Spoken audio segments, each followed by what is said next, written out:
আজ চিকু আমার জন্য বানাচ্ছে চিকেন ব্রেস্ট। আর কিছু নাম আছে?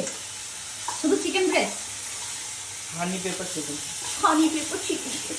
Thank you Chiku. ও আজকাল অনেক কিছু বানিয়ে খাওয়াচ্ছে আমাকে। আর এদিকে আমি বানিয়েছি সেদ্ধ, আর মা করেছে আজকে পটলের দোরমা, এইদিকে করেছে লাউ চিংড়ি। সবাই খাওয়া হয়ে গেছে সবার, এইটুকু শুধু রাখা আছে তানিশের জন্য। টেস্ট করে দেখো কি বানিয়েছো? হানি pepper chicken. Honey pepper chicken. খেয়ে দেখো, খেয়ে দেখো। ওকে, তুমি কে দেখো? এখন আমি খাবো। দারুণ হয়েছে। ক পেয়েছে? ঠিক ক। মা এত ভালো রান্না করে তো ছেলে তো পারবেই।